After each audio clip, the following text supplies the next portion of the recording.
Hello friends, Ramdhari Gupta dictation खंड 1 5 second में start होगी। स्टार्ट। सभापति महोदय, मैं रक्षा मंत्रालय की मांगों का समर्थन करने के लिए खड़ा हुआ हूँ। वर्तमान घटनाओं से पता चलता है कि संसार का हर देश अपनी सुरक्षा के बारे में चिंतित है और उसके लिए हर प्रयत्न कर रहा है। इस दृष्टि से अन्य देशों की तरह हमारे देश में भी रक्षा मंत्रालय का महत्व है। मुझे इस बात की खुशी है कि जहां अन्य मंत्रालयों की उनके पिछले साल के कामों के बारे में काफ़ी आलोचना हुई है, वहाँ इस मंत्रालय की कम आलोचना हुई है। इससे पता चलता है कि इस मंत्रालय ने पिछले साल अच्छा काम किया है।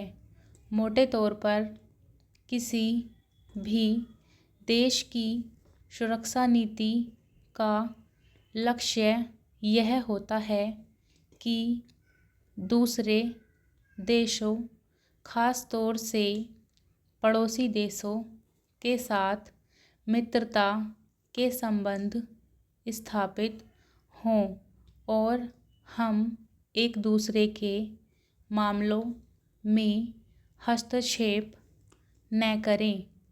लेकिन उसके साथ यह भी ज़रूरी होता है कि हम अपने देश की सीमाओं और अखंडता की रक्षा करें।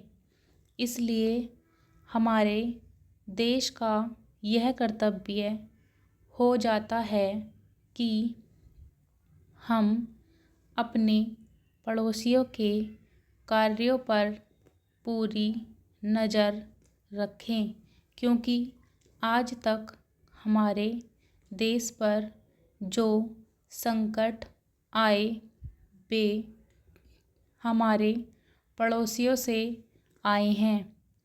1965 में पाकिस्तान के साथ जो लड़ाई हुई और उसके बाद ताशकंद में जो समझौता हुआ वह सिर्फ कागज़ पर ही रहा। पाकिस्तान ने उस पर कोई अमल नहीं किया।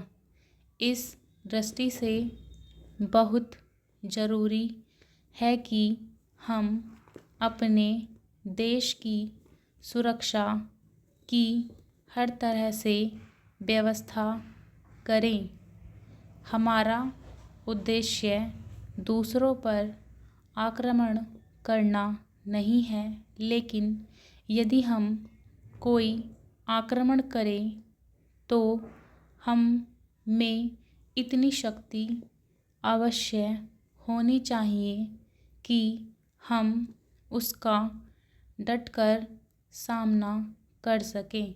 आप जानते हैं कि पिछले दिनों पाकिस्तान को अमेरिका और चीन से काफ़ी मदद मिली है। रक्षा मंत्रालय की रिपोर्ट में भी कहा गया है कि पिछले साल अमेरिका ने पाकिस्तान को 1500 करोड़ रुपए की फौजी सहायता दी है। आज जहां हम फौजी सामान के लिए अपने कारखानों की मदद से अपनी शक्ति बढ़ाने का प्रयत्न कर रहे हैं, वहाँ पाकिस्तान संसार के देशों से फौजी सामान खरीद रहा है। अपनी नीति के कारण वह सब देशों से लाभ उठा रहा है। मेरा सुझाव है कि हम को भी अपनी शक्ति बढ़ाने के लिए संसार के अन्य देशों से अधिक फौजी सामान खरीदना चाहिए। आज तिब्बत की सीमा पर चीन की 1.5 लाख फौज खड़ी है। स्टॉप।